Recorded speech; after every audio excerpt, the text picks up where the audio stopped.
Right? Yes, but I follow you a long time. Oh, really? Welcome to class then. Yes, I usually watch your English class, your records in English class, because you teach English so late for me. Uh-huh. I think today is the first day that you start from my time, 11 p.m. I think Yeah, 11 p.m. yeah, 1 hour. 1 hour earlier than normal, yeah, because I have a new schedule for my job, so I need to be at my job 1 hour earlier in the morning. So I decided to teach 1 hour earlier every night. Um, are you from Brazil? Yeah, I'm from Brazil. Awesome. It's What part of yeah, Brazil? I'm from São Paulo. Sao Paulo. Very nice, Yeah, very nice. I'm from I've São uh, Paulo. s- I've met a lot of Brazilian students here on Colingo. Yeah, that- I know. I live in São Paulo, but I live in a small city. It's not in the big city. No. Uh-huh. I So used to. is it in the state of Sao Paulo? Yes, it is in the state of São Paulo, but I think it's 2 hours from the big city. From the big city, yeah, I know. I can Yeah, understand. I've heard from a lot of students that the traffic there is unbelievable. yeah, that's true. 4 or 5 I used, hours. yeah, yeah. I used to live there. I used to live there 5 years ago. Uh-huh. Then I moved to this city. So when I work there, I usually to spend it 3 hours to go and 3 hours to come to my house. That is It's unbelievable. yeah, it's incredible. Absolutely unbelievable. I mean, are they trying to fix this problem? Are they trying to make more highways or fix the situation at all? I don't think so. I don't think so. It's not enough. Many things that the government do, it's not enough. It's and you can save many cars, produce many cars and sell many cars. So Hmm. I don't think it's you solve it. Yeah, it's a difficult thing because I know how, I mean, there are so many things that could attract people to work in the big city, better jobs, better opportunities. But if one of the biggest disadvantages is traveling to the city and coming back home, then I can imagine it would be a very difficult decision for anybody at that point.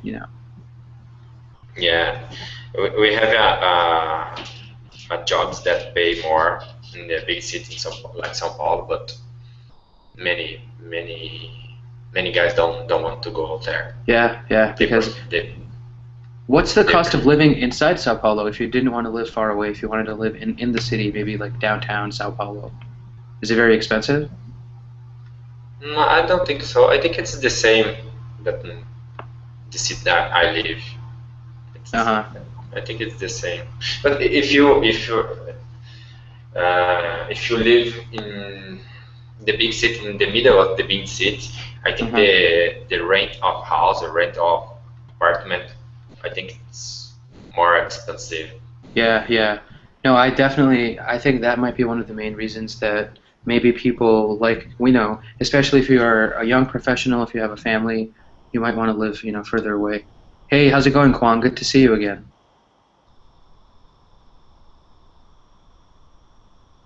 Hello, teacher. Have you been? Yeah, Good, good. How are you? I'm doing fine. Thank you. Nice, nice. That's awesome. I'm getting a nice group of different students now that I think my class time has changed. I've seen Kwang Yeah, before, but this is my first time seeing you, Danielson. So it's good. I'm going to be making new friends and new connections. So we're going to wait maybe just 3 more minutes or so. I don't want to start the class too early, but since you guys are here, I'll go ahead and start with a question for you guys. So let's say that you're traveling somewhere, to another destination. Would you be worried during your trip about someone maybe? I think something with your mic, Danielson, maybe. really. Yeah, there's a kind of like a beeping noise. Uh, sorry, it starts to rain here. Let me put on mute. No worries. So one of the things that we do when we travel is, we have to. protect our valuables, protect our luggage, and things like that. So when you travel, are you ever worried about your luggage or your valuables or the other things that you're taking with you? Or have you ever had a situation in which you were worried about what you were taking? We'll start with you, Danielson. No, I don't have any situation that get in trouble with my luggage or something like that. But when I go to the airport, I take care about my luggage because, if, for example, I'm afraid about someone put like drugs in your bags. In my bags, and I have a family, I have a kids. I don't want them. How do they say that in English? It's kind of soft situation, you know. Yeah. You don't want them to be in. You don't want their lives to be in jeopardy. You don't want their lives to be, negatively affected because of something like that. Absolutely. Yeah. That's very. It's very, very understandable. Kwang, what about you? Let's say you're traveling somewhere. Do you ever worry about the stuff you take with you? Are you ever worried that you might not be able to keep all of them safe? Yeah, I worry about my health. Sometimes I don't want to eat a lot of food.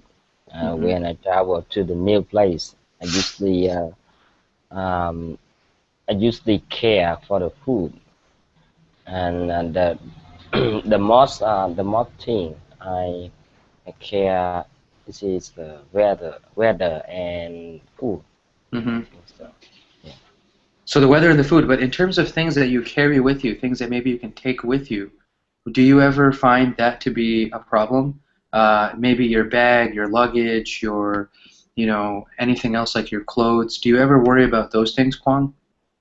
No, I don't care about clothes. I really bring a lot of clothes because it's not important, and I think money is very important than clothes and tea. No, that's a very interesting way of thinking about it. I think a lot of travelers are the exact opposite. A lot of travelers worry a lot about maybe, the stuff they're taking with them, their computer, their electronics, their all those other things, right? Hey, Gabriel, how's it going? Hello, man. I'm good, and you? Good. So you guys know each other, Danielson and Gabriel? Yes, we took classes together some time ago. Nice, fantastic. Yeah. So Gabriel, just wanted to ask you, so we are starting to talk about, the theme of today's class is going to be about travel, and we're going to be talking about prepositions. But before we get to that point, I was asking these other guys, when you travel, do you ever worry about the stuff that you take with you when you travel, your luggage, your bags, those kinds of things? Do you ever worry that, somebody will steal them, somebody will touch them, abuse them, break them, things like that? Yes, yeah, for sure. I put a lock in the luggage, to prevent somebody steal it. And you have to be careful with that because if you lose that, our trip will be, ruined. Absolutely, right? Your trip can get ruined if you lose, your clothes, or something happens and you lose maybe important documentation. It might be a very difficult thing to recover from, right? So today's class, we are going to be looking at the agency in the U.S. government that is after 9/11. This is the group that is responsible for the safety of airports, for the safety of passengers who are traveling on airplanes, and they are known as the TSA, the Transportation Safety Authority or Administration, something like that. And the TSA is one of these agencies in the U.S. where it's a love-hate relationship. Mostly it's a hate relationship with most of the people in this country. Americans don't like to, a lot of Americans don't like big government. We don't like to be bothered. If I'm flying, you can search my bag, maybe whatever you can, but most of the time, leave me alone. It's better if we are left alone. This is something that we kind of are very proud of in this country. But increasingly, since 9/11, in the past 10 years or so, there have been numerous reports. You know, every year or every couple of months, we hear something about some TSA officer was found with stolen, you know, computers, money that he stole from passengers who were in the airports, you know, in the security check line or whatever. You know, they had their bags, and these TSA people, these people who we are trusting to protect our luggage, are the ones who are actually stealing from them, right? So we're going to get to that in a little bit, but before that, so let me just kind of introduce the topic to you guys in terms of the grammar topic. So the grammar point for today is actually prepositions of time and place, right? So when we talk about prepositions in English, these are very short words that are used to describe, that are used to relate different things to each other, different nouns to each other, right? And so you can think of it as, for example, if you're comparing two things in location, in time, in space, right? So the book is on the table. On is a preposition. Book is a noun. Also, the table is a noun, right? On is the preposition that is relating how they fit together. The book is on the table. The paper is in the book, whatever. You know, the cat is in his corner, right? I am at school, right? These are all different ways that we use prepositions. And the two main prepositions that we use for relating things to time and place are from and to, right? So the first example is one of the examples that you guys are already very familiar with. We can use from to describe our origin, where we are from, right? So when I first met you guys, like today was the first time I met Denelson, I asked him, hey, where are you from? And Denelson said, I'm from Brazil, right? If I were to ask Quang, I asked him 2 weeks ago, hey Quang, where are you from? I'm from Vietnam, right? So that is one of the first ways that we use from. From is also used if we are talking about an origin and a destination, right? And we use this a lot in travel. So my flight is departing, or my flight is leaving from New York and going to Sao Paulo, right? So we use from and to many times to talk about destination and origin, right? So let's start with that. I want to see what you guys can share with me in terms of using from and to. Quang, give me an example of from and to when we are using a destination and an origin. Okay, teacher. From 7 a.m. to 9 a.m. I stay at home. From 7 a.m. to 9 a.m. I stay at home. Fantastic, right? So the way Quang did it was Quang looked at it in terms of time. We can also look at it in terms of location, right? Great job, Quang. Gabrielle, give me an example, any other example you can think of using from and to. I usually drive from home to my work. Fantastic. I usually drive from home to my work, right? And Denelson, one more from you.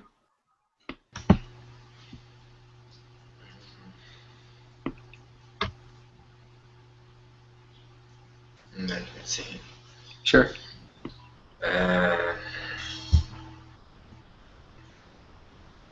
Are you visiting? No, sorry.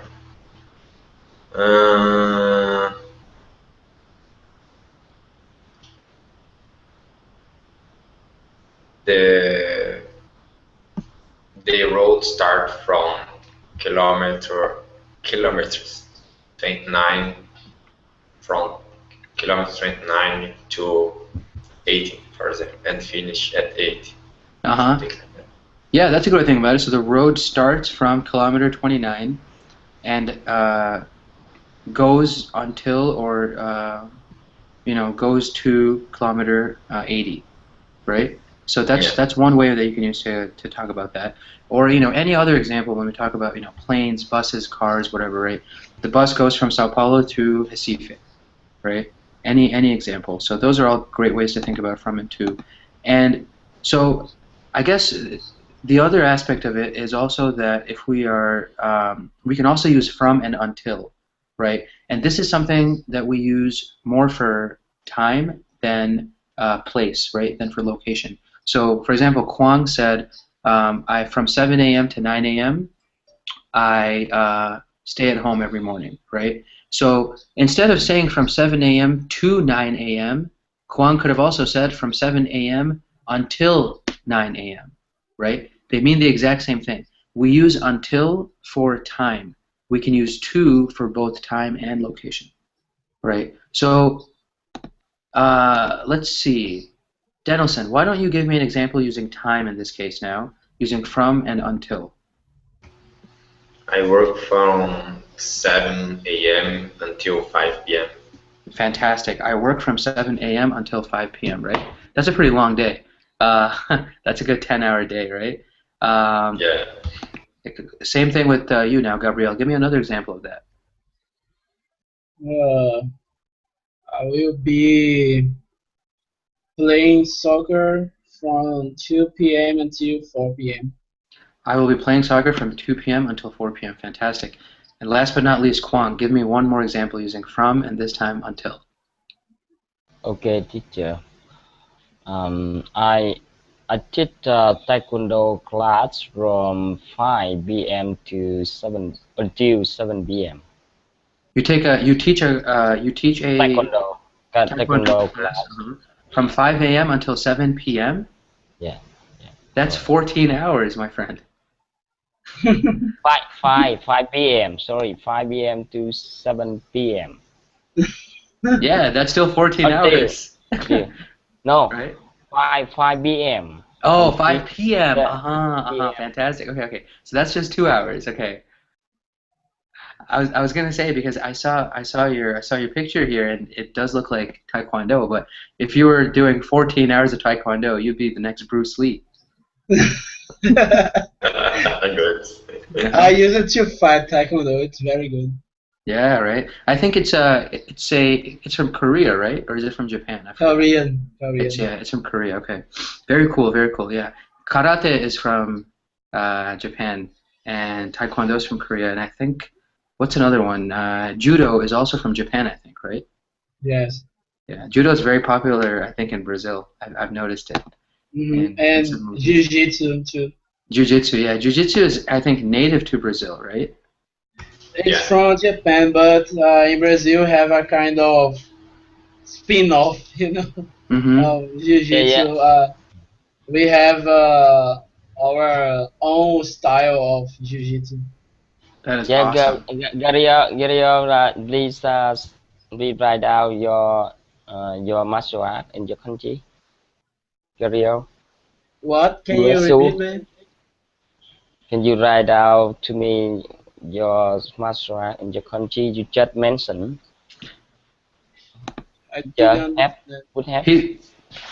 So, Gabriel, Kwang wants to know if you can write out the name of the martial art. So can you write out Jiu-Jitsu? Oh, yeah. For Kwang? Yeah. Mm-hmm.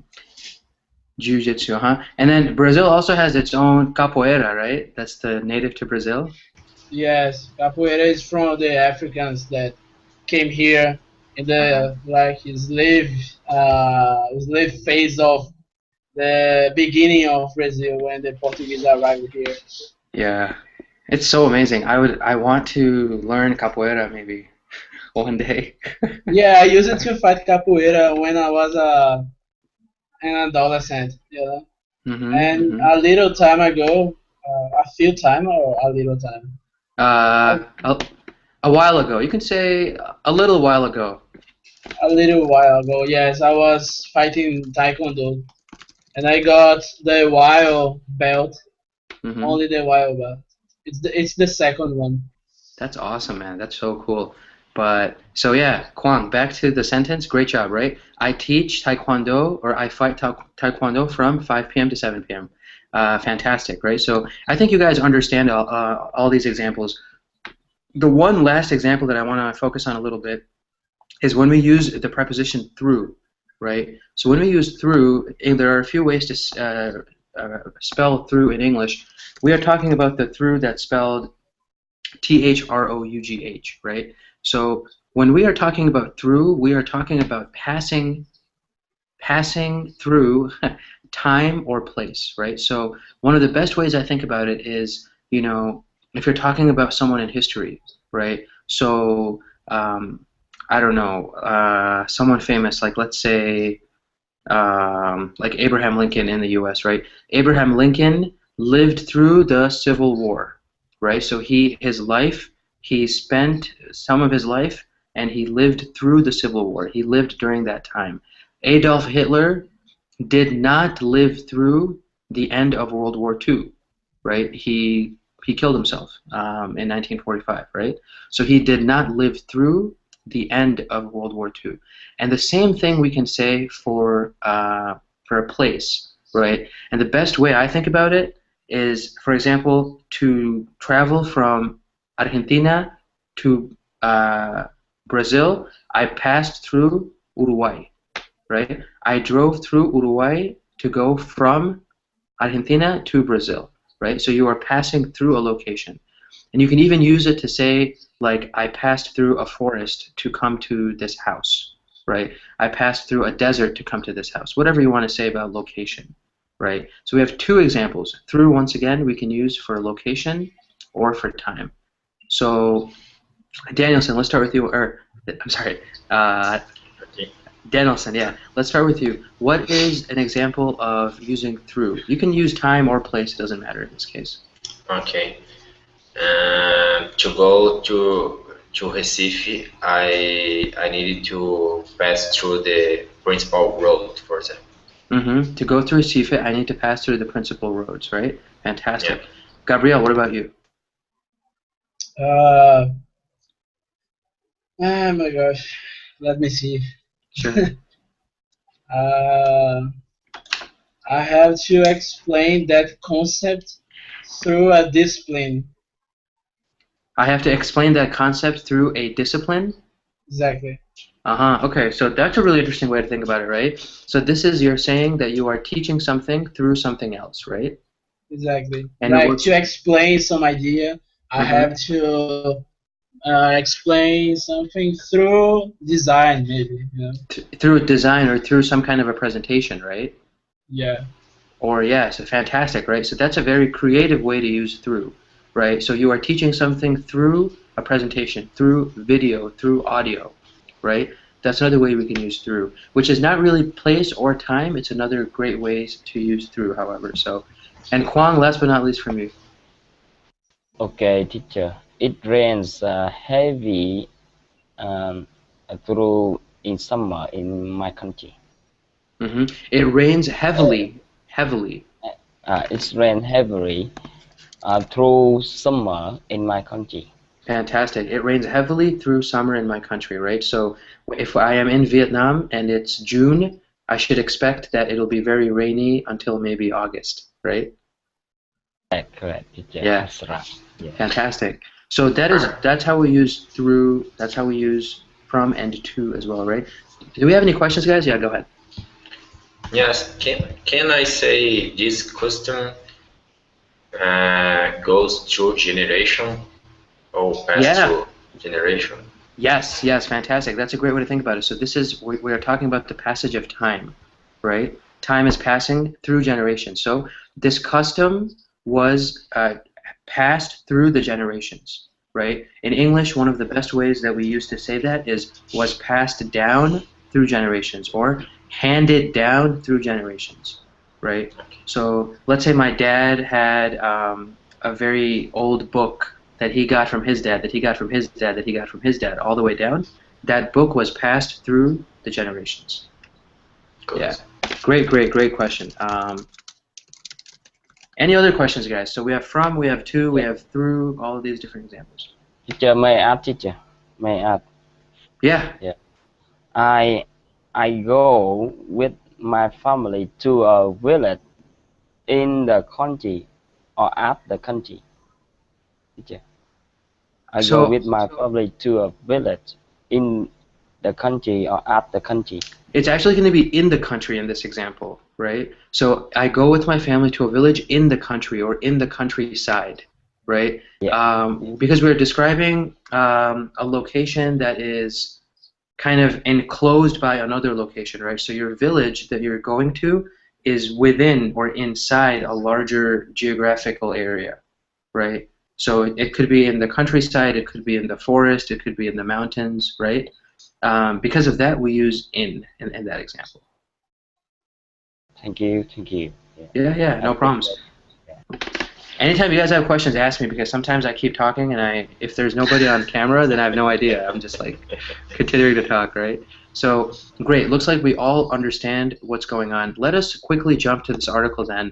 And I enjoy reading about the government in the U.S. because nobody likes them. Normal. It's normal. I know, right? We are about to shut down our government, I think. The main opposition wants to stop the government, and today Obama said, I don't know what he said. He was very like, okay, stop if you want, doesn't matter. Yeah, Obama's a funny guy. I don't know. Government and politics just always make me laugh. So in any case, he's not funnier, maybe, I don't know, than Putin. Oh, Putin is super funny. Vladimir Putin he's just a mafia boss, man. He doesn't care. He's running the mafia, man. Russia is his playground. He doesn't care. It's I mean, he can kill anybody, find anybody, doesn't matter. It's really funny. But I don't know. I guess many countries are like that. Even the United States, we have a lot of bad politicians. So, okay, guys, let's take a look at this article. Let's open it up, and let us also, at the same time, I'm going to screen share real quick so that you guys can see it on my screen. And, okay, so let's get started here. All right. So, TSA officer, okay, who stole $800,000 worth of electronics. One guy stole $800,000 worth of electronics, says that the agency is a culture of criminality, right? Our regular readers know we've got a lot of heartburn when it comes to the antics and actions of the Transportation Security Administration, and a number of goofballs means like idiots, a number of goofballs this rogue agency regularly employs. As we have well documented, it is one of the most lawless federal agencies in existence, right? I think someone joined the class real quick. Let me check. Oh, no, we're good. Okay, sorry about that, guys. All right. It is one of the most lawless federal agencies in existence. But for the most part, that is us talking. It's incredibly more damning when one of the agency's current, or in this case, former personnel talk about the TSA's culture of criminality. Pythias Brown, a former TSA employee at Newark Liberty International Airport in New Jersey. So this airport is extremely close to New York City, okay? Very, very big airport, lots of traffic, lots of airplanes, lots of passengers, right? So this guy works there, who spoke to ABC News recently in his first public comments after being released from prison, said he was part of a culture of apathy within the agency that permitted corrupt employees, and there are a lot of them apparently, to prey on passengers' luggage and personal items with abandon, thanks in large part to non-existent oversight and tips from fellow TSA workers, right? So this clown, Pythias, right, he said that not only were there corrupt employees who didn't care that they were stealing stuff, he was also getting tips from his fellow TSA colleagues. His fellow colleagues were telling him, oh, this is how you should steal. This is how you don't get caught, right?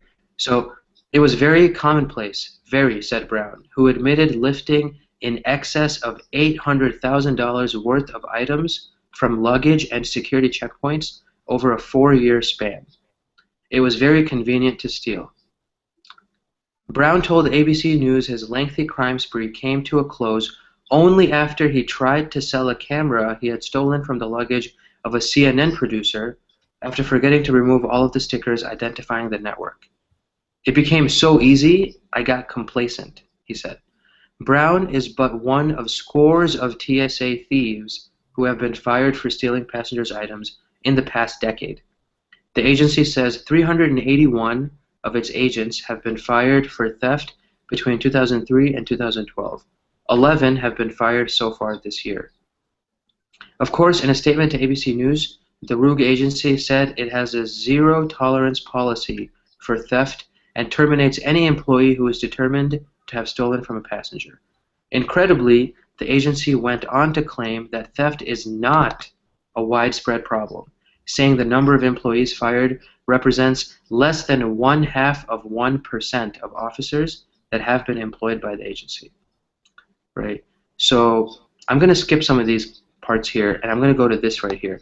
Brown said his job was to screen luggage behind the ticket counters. There, he says, he often worked alone and knew when overhead security cameras were not working. He adds that he was never questioned about suspicious behavior. It was so easy. I walked right out of the checkpoint with a Nintendo Wii in my hand, he said. Nobody said a word. In the interview, Brown said he learned how to read the X-ray scans to find the best stuff to steal.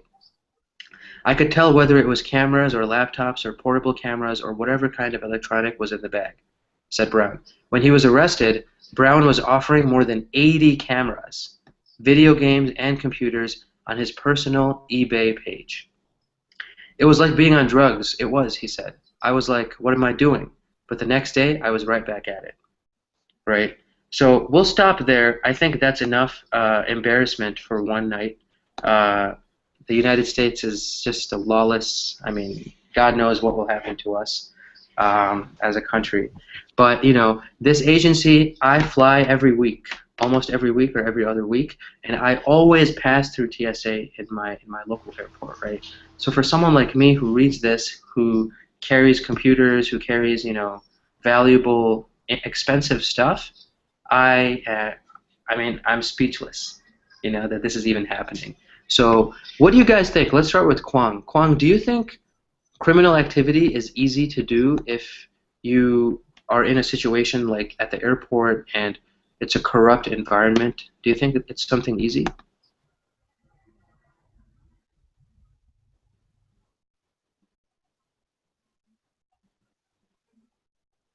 See, Kwang, did you freeze, man? Yeah, it's like... Okay. Yeah, let's see, Kwang, I think you're frozen, my friend. Okay, so we'll come back to Kwang. So let's go to you. Let's go to Danielson. So Danielson, do you think it's something that is common or, you know, possible when you have this kind of a situation, people not corrupt environment and people just stealing stuff? Do you think an airport is a dangerous location for this kind of stuff? I think so. I think so. Many times I saw on TV same situation here in Brazil. So people steal stuff. Yeah, yeah. It's wow. Unfortunately, it's common too in Brazil. But they have many cameras. They have many cameras in the airport that can take picture or take a move from these guys. Take a video, Yes, take a video from these guys. But it's common in Brazil too. Unfortunately, it's common.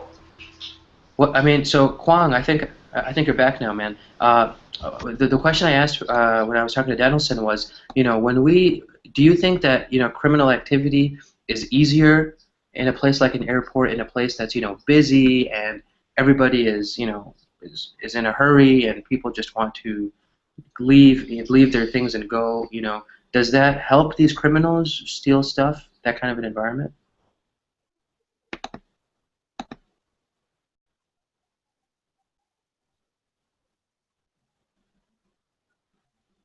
Kwang, are you there? Maybe he has a problem. Yeah, I think maybe his mic or something might be malfunctioning, or maybe his internet. Okay, so Gabriel, we'll go to you then. Same question. Can you repeat? Sure. The airport. Yeah, I mean, do you think the airport do you think having doing any kind of criminal activity is easier in an airport because of the fact that it's an airport, because of that situation?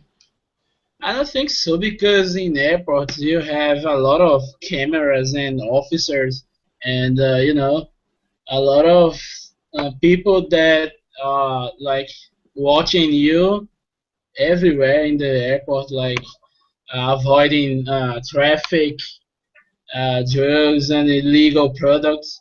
Mm-hmm. So I think it's not the ideal place to, you know, to steal something. Mm-hmm. Unfortunately, it happens a lot. We all know that. Yeah. But I think there are places that you can steal something easier, and maybe. Exactly, right. But I think what's most disturbing about this article, and this is something that you guys have also mentioned, is that, you know, even with the cameras and even with all the extra security that is typical of airports, you know, we see that the people in uniform are the ones that are doing the stealing here. You know? Yeah. Yeah. I don't know. I know that the news has said that it's common in the airports in Brazil, but I'm not sure. With me, I don't know if somebody did it with some luggage that I ordered or I was like carrying to another place. Mm-hmm. And even friends, you know, I've never heard somebody that I know talking that something was stolen, maybe. Yeah. But yeah, maybe. How do you say that enterprise, that company that make the traffic of products like FedEx? Like shipping company. Yeah. How? Courier What's or the shipping name? company. Shipping company. Shipping. Shipping, yeah. So like Shipping. like DHL, you know, FedEx, Mm-hmm. US, UPS, USPS, yeah, shipping companies, yeah. Yes. The worst thing that I've heard about it, about that kind of company, is that they treat very bad the products. Like they fall a lot of boxes that Yeah. you have a lot of They drop a lot products of boxes, inside. Gabriel. That They drop they drop a lot of exactly. that. Yeah, yeah, yeah. Uh-huh. They break, They broke. break. Yep, yep, yep. Yeah, they break a lot of products, and it's the most common complaint that Brazilians do, you know. Mm-hmm. But about steal and that kind of crime, I haven't heard about it. Yeah, and you know, when it comes to this, so like, okay, we know that this happens, right? It happens in the U.S., it happens in Brazil. There are criminals everywhere, and sometimes even those who are in the uniform and they are supposed to be protecting us. How do we deal? How should we punish people who are supposed to be protecting us, but then are actually harming us? Do you think the punishment should just be that they lose their job, or do you think the punishment should be much more severe? What do you think, Danielson? I think they should lose their jobs, and they should go to the prison too, because it's more than you just someone stolen you in the road or in the street. They should protect you. You trust in them, so they should pay for that, for this action. Yeah, exactly. And I like the fact that you touched on trust, right? Yeah, so when you have trust, yeah. The trust situation, you have to be really aware of, you know, if I am breaking my trust, if I am, you know, breaching my trust. We say in English, actually, a breach of trust means that we are, you know, you lose that trust. That is the most dangerous thing for police, for the army, for security, right? And people will lose their confidence in the system if they do that, right? Kwang, you go ahead. I'm sorry, Dellison. Yeah. No, because when you go to the street, for example, maybe you're not prepared or not. You are expecting some actions.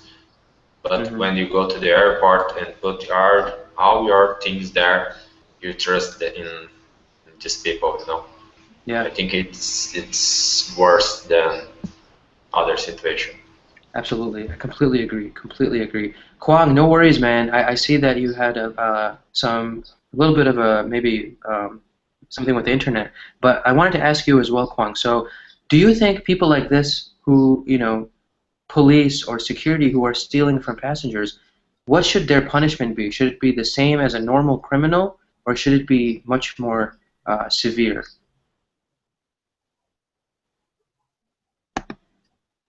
Yeah, teacher, would you please repeat it? Yeah. So let's say, like in this article we were reading that police and security people, people who are wearing a uniform, they are supposed to be protecting the people that are traveling.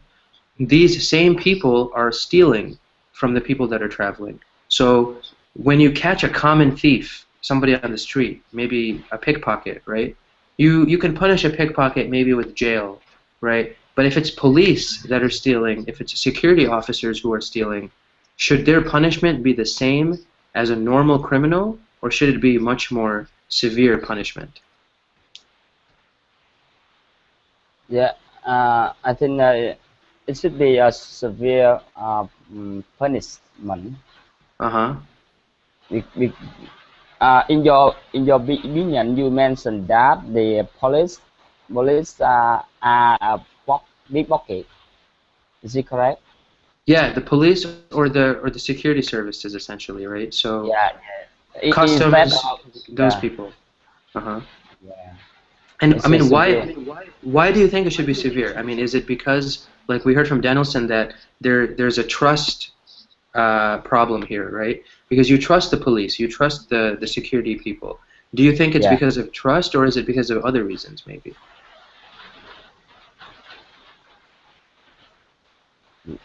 Maybe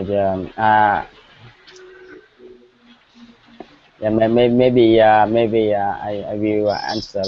I am not sure. I answered this question correct. But no, you did.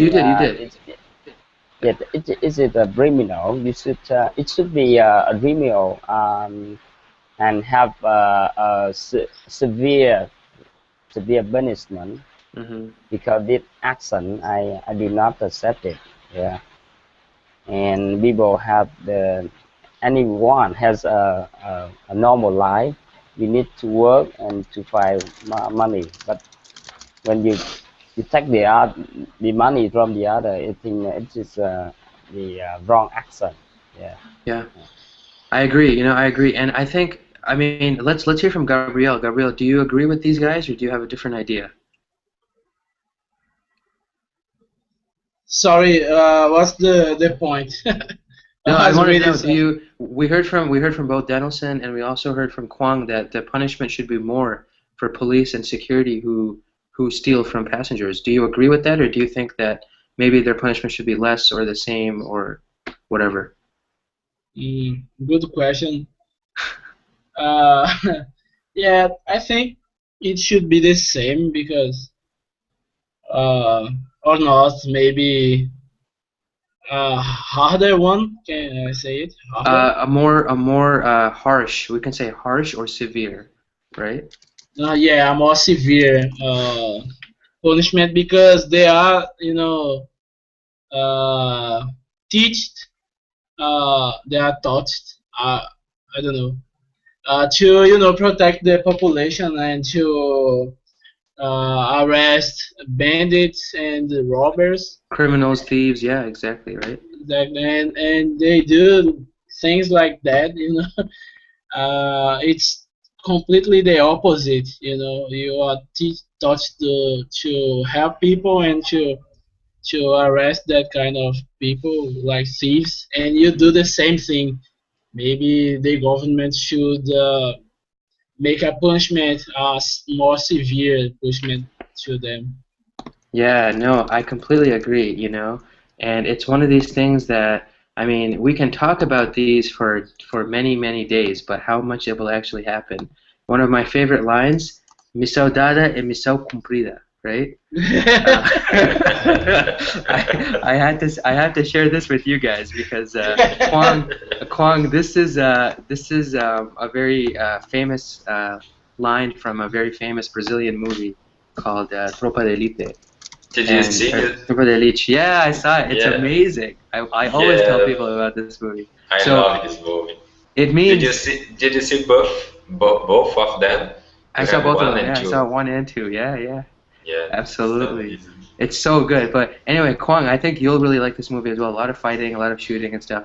And it says, "Missão dada, missão cumprida" means like a mission given or a mission assigned is a mission accepted, right? Or you should, whatever you do, you have to do your job, right?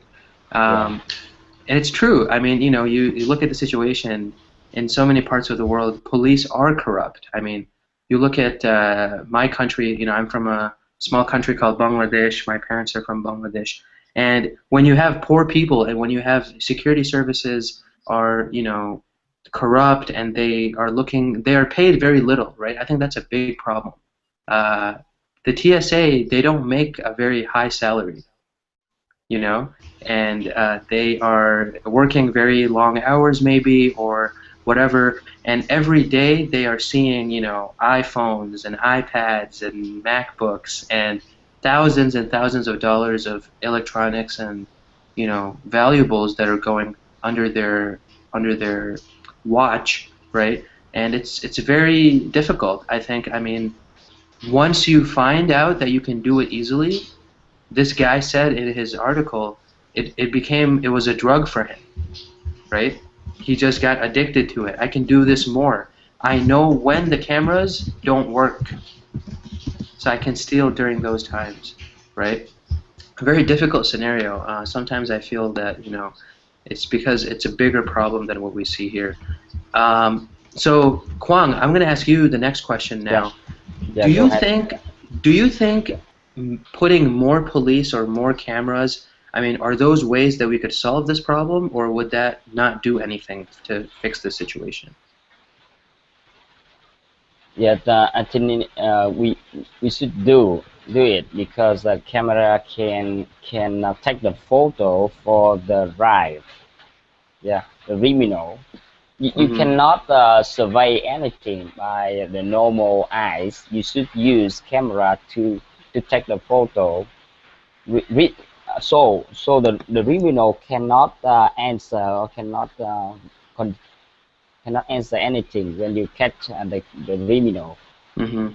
It's suitable to you for the drive, for a drive, and we have the proof. We have the proof that you can sentence the robber or the thief. I think it's a good way. You should use a lot of camera in post office and airport, and there are a lot of terror. It happened in the airport, and to explore the bomb or the chemical weapon. It's very important. I think so, teacher. Yeah, one of the things we say in English is a camera never lies, right? You can interview 1,000 people, and one day, Monday they can all say the same thing. Tuesday they'll all say 1,000 different things, right? People can lie, people can cheat, people can change in just 1 second, right? Camera never lies, right? So it's one of these things that we can use cameras to really help the situation or improve the situation maybe. And I like what you wrote, Danielson. The opportunity makes the thief. Yeah. It's a very true statement, right? I mean, if a thief knows that the opportunity exists, why would they stop stealing? Yeah. There has to be some kind of punishment. So Danielson, what do you think? Do you think more cameras would change the situation, or would it still be maybe they would turn the cameras off, they would do something different, No, I think the camera it's help to protect the people, the environment, but I think the most important thing is something like the example.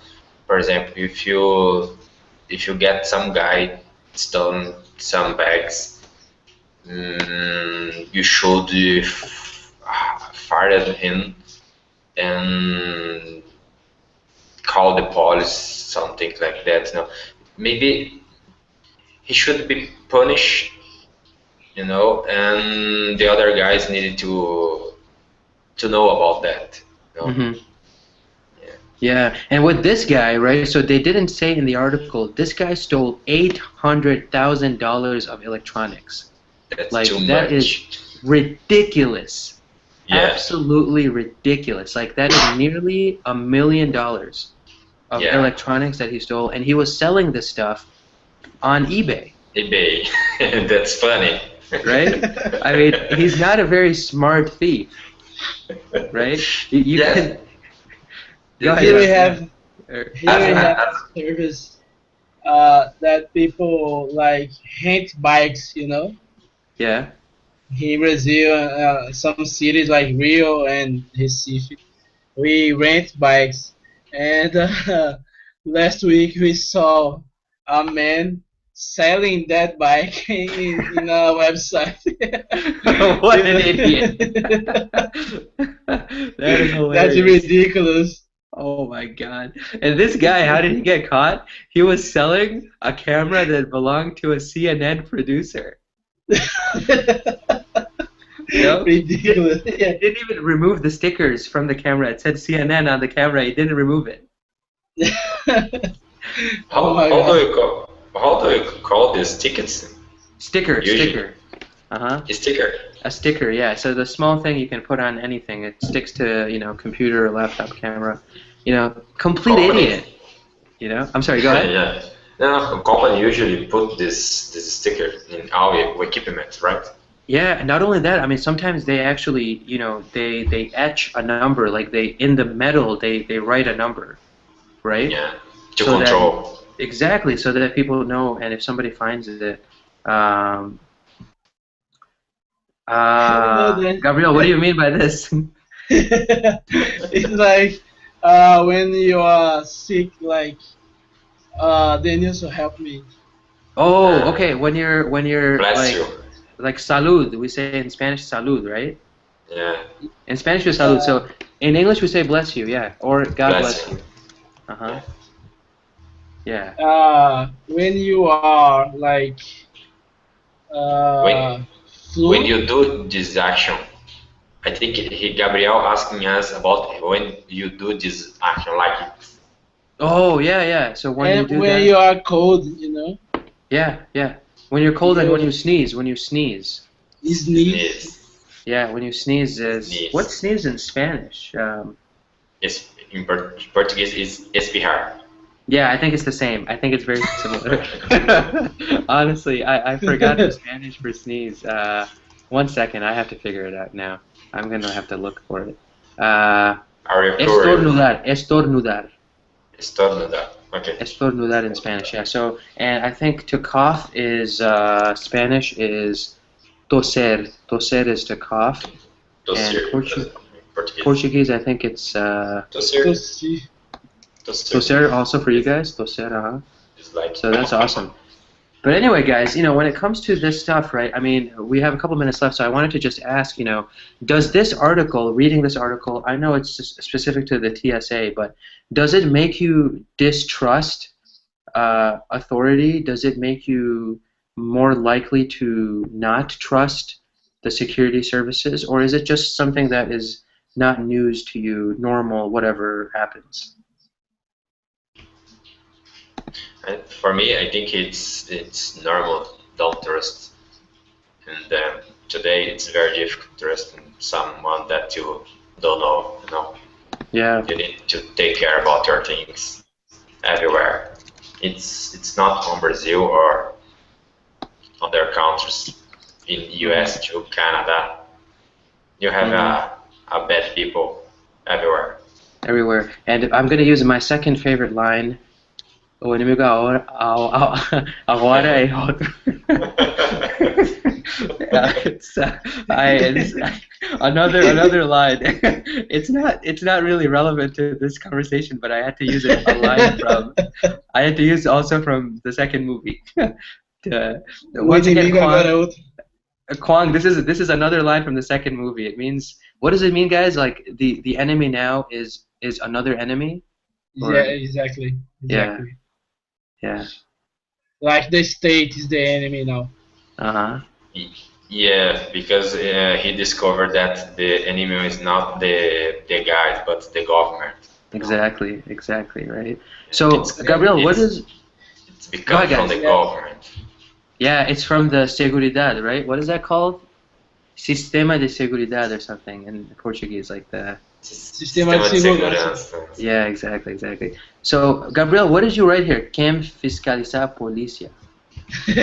It's equals to who oversees the police. Oh, who oversees the police, right? That's a good question. I don't know. That's the point, you know. Right? Who? Anybody knows?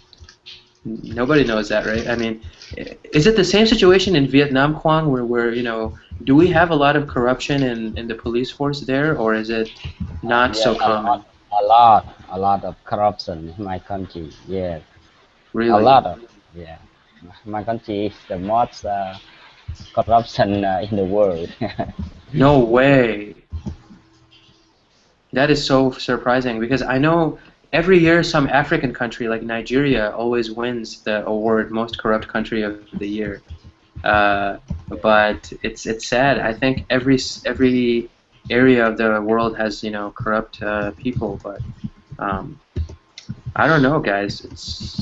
It's sad, you know. I don't like this movie, Danielson. Really? Assalto ao Banco Central? That's a good movie. That's a true history in Brazil. Yes, really? the plot is very good, but the movie was so like bad made, you know. Badly made, Poorly made. Poorly made. Yes, yeah. The story is very, very good, you know. That's a true story, but the way they made it was very... Fabio's in the movie. Fabio? Milem Cortaz, Fabio. I don't remember this. He's Fabio from Tropa de Elite. Yes, yes. Oh, yeah. Yeah. The main actor in this Assalto ao Banco Central is him. You know more than us. Well, it's because I watch Trevor every time I have a bad day. I just watch it. Really? Well, just for fun, yeah. It's in Portuguese or Spanish or? Yeah, it's in Portuguese, but I watch it with English subtitles. Yeah. Oh, okay. Yeah. That's good. Não vai subir ninguém. Huh? Não vai subir ninguém. Do you know that? Yeah, no vai subir ninguém. Yeah, I remember that line. I remember that. And I was overseas and I met someone from Brazil, and this was maybe this is 2.5 years ago. So it was a long time ago. I mean, only the first movie had come out. The second one had not come out. So he was telling me that this movie revolutionized the vocabulary of young Brazilians. Yeah. Right? Exactly. Like, people started saying all the stuff that, like, Coronel Nascimento can say all the time. Yeah. So funny. I love that stuff, man. It's so funny. Quang, you have to watch this movie, man. We're talking about it so much. It's it's not me. Zero meia. Sorry. Boa 06. Have you heard that? No, I haven't heard that one. No. 06 is like the name of the soldier, like. That. Oh. Yeah. Yeah. Like when they were in like the training, right? Yes, exactly. And when he says "boy," it's like good 06 is like 06, the number of the soldier. So congrats, 06, you know, boa. Yeah. There's some great lines in that movie. Oh my God, this one is another one. Os senhores têm 10 segundos para almoçar. Like, you only have 10 seconds to eat. Because I think the other guy, who was it? Matias and who was the other guy? Andreas. No. The guy asks him, "Sheriff, si senor." It's like how many hours how many minutes do you want to eat? for lunch. He says, 10 minutes are good, sir. He goes, 10 minutes. Que boa esse, boa, 10 minutes. That's what I love. I love that line. Every time they say it, it's like, it's so funny. Oh my god. I'm laughing a lot, sorry. Kwang, you have to watch it. That's all I can say. So good. I never think about that. Someone from West watching this movie and I mean, I think it made Brazil so popular. So popular. Like, among my friends, I showed it to all of my friends. Every one of my friends knows about Capitão Nascimento and his group. It's my last name, Nascimento. Oh, yeah, it's your last name also, yeah. Are you Coronel Nascimento? No, not yet. That is crazy. But, you know, I think the Polícia Militar is really, like, they're also corrupt, you know? I mean, the movie makes that, shows that, yeah. Do you remember this thing? The funk, the Brazilian funk. Yeah. Oh yeah. That was from the movie. I remember that part. Yeah. Yeah. I went to Canada in 2010, and when I got the subway. I saw a lot of guys singing this song there. Yeah. And I asked them, "Are you from Brazil?" "No, I'm from, I think, Russia or Russia." Oh, so it's and I asked them, "Oh, this song is from Brazil." "Yes, I know. That's very interesting because it's, as you told, this song got very popular. This movie is ridiculously popular. I mean, the appeal is, the acting was so great and it was so realistic, you know? I mean, it shows like the real life story, like India and all these other countries, same situation. Police are so corrupt and stuff. Hey, Kwang, take care, man. Thanks for a great class. So yeah, you know, it's one of those things where I think we really need to examine, you know, the situation in all of our countries, like, ICO te pego. I don't know what that means. Yeah. That's another song that got very popular in the world, and it's from Brazil, but it's a bad song. It's not. It's not a good song. Yes. Yeah. It was. I still remember like the lines from the movie. Like there are so many funny lines. Like people, it just became a cultural. It's a cultural icon. I think the second movie is the most popular or most successful movie in South American history, I think. Really? Yeah, I think it made the most money. Yeah. Yeah. Cool. And the first movie, before they released it to the cinema, a lot of people in Brazil got the pirate DVD, you know. A lot of people. I remember I was in school yet, the high school, and people, my friends at school, they got the pirate DVD, and you know, a lot of people watching the movie in a class, like 20 people watching the movie before it was in the cinema. Unbelievable. I think that's why for the second movie there was a lot of security. Nobody was able to see it before it was released, right? Exactly. Yeah. Exactly. And they're making a third one too. I can't wait to see it. They are making? I thought they were making a third one, yeah. Yes, really? Yes. I just looking for some news on the internet. Yes. Really? Yeah. Tropa de Elite 3, I guess. Yes. 3, yeah. 3, yeah. The history you passed through the Olympic Games in 2016 in Brazil. Mm-hmm. Yeah, exactly. Yeah. You said 3, but it's like my accent. I think that the Nilsson's accent, he says 3, you know. 3. Yeah, 3. Yeah, but I say 3, you know. I have the Spanish accent. I have the Spanish accent, right? Oh, but you guys all saying Recife has a different accent from Sao Paulo?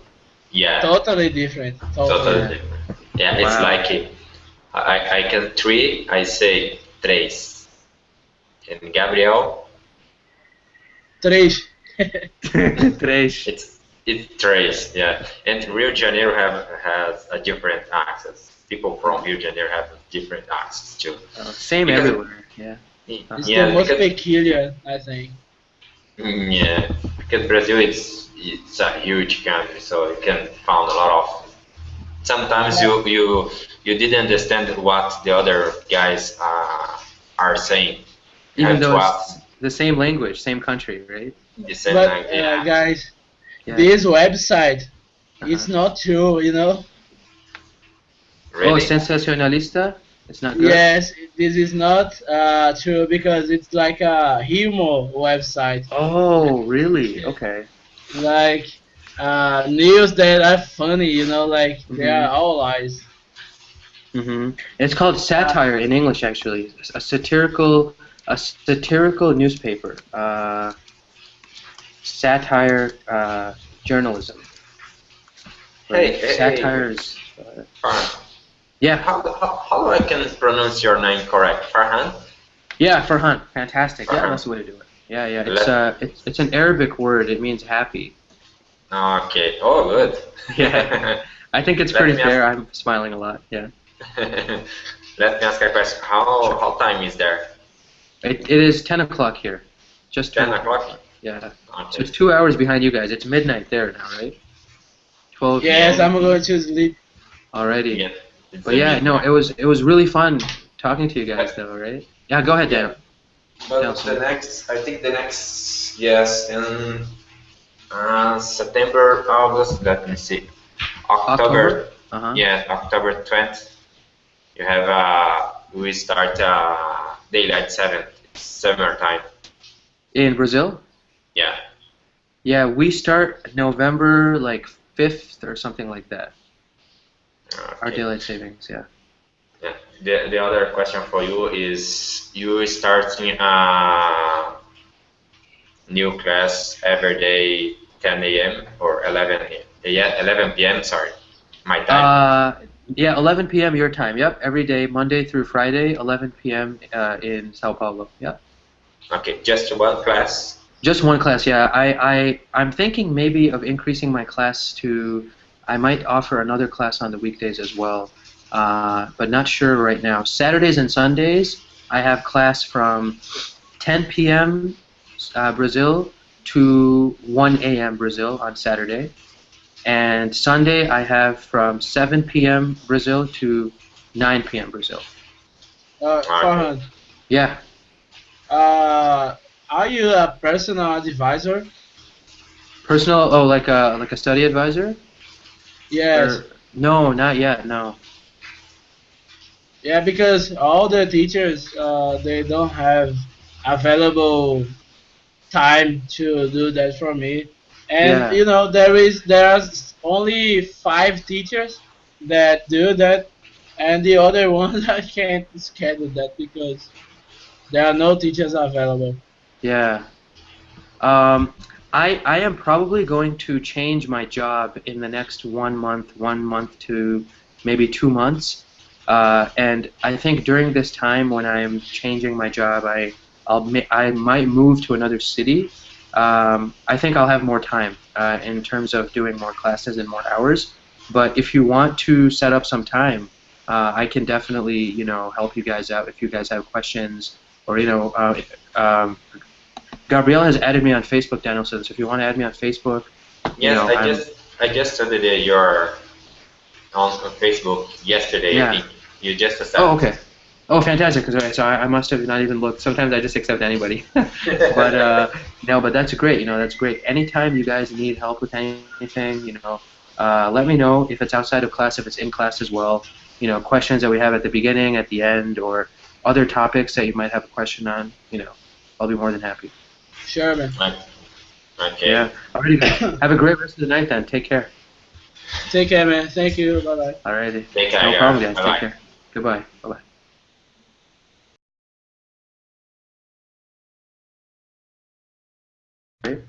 Yes, but I follow you a long time. Oh, really? Welcome to class. Yes. Then. I usually watch your English class, your records in English class, because you teach English so late for me. I think today is the first day that you start from my time, 11 p.m. Yeah, 11 p.m. Yeah, 1 hour. 1 hour earlier than normal, yeah, because I have a new schedule for my job, so I need to be at my job 1 hour earlier in the morning. So I decided to teach 1 hour earlier every night. Are you from Brazil? Yeah, I'm from Brazil. Awesome. What part of Brazil? I'm from São Paulo. São Paulo, very nice, yeah. Very nice. I've met a lot of Brazilian students here on Colingo. Yeah, I know. I live in São Paulo, but I live in a small city. It's not in the big city. No? So is it in the state of São Paulo? Yes, it is in the state of São Paulo, but I think it's 2 hours from the big city. From the big city, yeah, I know. I can understand. Yeah. I've heard from a lot of students that the traffic there is unbelievable. Yeah, that's true. 4 or 5 hours. Yeah. I used to live there 5 years ago. Then I moved to this city. So when I this is the weather and food. So the weather and the food, but in terms of things that you carry with you, things that maybe you can take with you, do you ever find that to be a problem? Maybe your bag, your luggage, your, anything else like your clothes. Do you ever worry about those things, Kwang? No, I don't care about clothes. I rarely bring a lot of clothes because it's not important, and I think money is very important than clothes and everything. No, that's That's a very interesting way of thinking about it. I think a lot of travelers are the exact opposite. A lot of travelers worry a lot about maybe the stuff they're taking with them, their computer, their electronics, their all those other things, right? Hey, Gabriel, how's it going? Hello, man. I'm good, and you? Good. So you guys know each other, Danielson and Gabriel? Yeah, we took classes together some time ago. Nice, fantastic. Yeah. So Gabriel, just wanted to ask you, so we are starting to talk about, the theme of today's class is going to be about travel, and we're going to be talking about prepositions. But before we get to that point, I was asking these other guys, when you travel, do you ever worry about the stuff that you take with you when you travel, your luggage, your bags, those kinds of things? Do you ever worry that, somebody will steal them, somebody will touch them, abuse them, break them, things like that? You're worried about, your luggage or your valuables or the other things that you're taking with you? Or have you ever had a situation in which you were worried about what you were taking? We'll start with you, Danielson. No, I don't have any situation that get in trouble with my luggage or something like that. But when I go to the airport, I take care about my luggage because, if, for example, I'm afraid about someone put like drugs in your bags. In my bags, and I have a family, I have a kids. I don't want them. How do you say that in English? It's kind of situation, Yeah. You don't want them to be in. You don't want their lives to be in jeopardy. You don't want their lives to be, negatively affected because of something like that. Absolutely. Yeah. That's very. It's very, very understandable. Kwang, what about you? Let's say you're traveling somewhere. Do you ever worry about the stuff you take with you? Are you ever worried that you might not be able to keep all of them safe? Yeah, I worry about my health. Sometimes I don't want to eat a lot of food when I travel to the new place. I usually care for the food, and the most thing I I work there, I usually to spend it 3 hours to go and 3 hours to come to my house. That is unbelievable. Yeah, it's incredible. Absolutely unbelievable. I mean, are they trying to fix this problem? Are they trying to make more highways or fix the situation at all? I don't think so. I don't think so. It's not enough. Many things that the government do, it's not enough. And you can save many cars, produce many cars and sell many cars. So I don't think it's you solved. Yeah, it's a difficult thing because I know how. I mean, there are so many things that could attract people to work in the big city. You know, better jobs, better opportunities. But if one of the biggest disadvantages is traveling to the city and coming back home, then I can imagine it would be a very difficult decision for anybody at that point. You know. Yeah, we have jobs that pay more in the big cities like São Paulo, but many guys don't want to go there. Yeah, because what's the cost of living inside Sao Paulo if you didn't want to live far away, if you wanted to live in the city, maybe like downtown Sao Paulo? Is it very expensive? No, I don't think so. I think it's the same that the city that I live.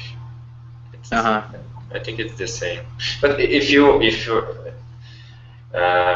live in the big city, in the middle of the big city, I think the rent of house or rent of apartment, I think it's more expensive. Yeah. No, I think that might be one of the main reasons that maybe people, like we know, especially if you are a young professional, if you have a family, you might want to live, further away. Hey, how's it going, Kwang? Good to see you again.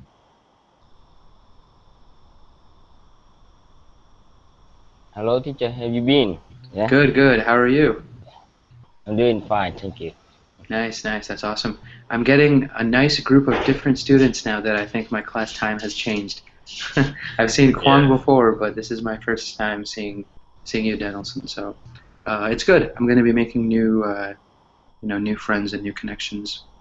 So we're going to wait maybe just 3 more minutes or so. I don't want to start the class too early, but since you guys are here, I'll go ahead and start with a question for you guys. So let's say that you're traveling somewhere, to another destination. Would you be worried during your trip about someone maybe? I think something with your mic, Danielson, maybe. Really? Yeah, there's a kind of like a beeping noise. Sorry, it starts to rain here. Let me put on mute. No worries. So one of the things that we do when we travel is, we have to, protect our valuables, protect our luggage and things like that. So when you travel, are you ever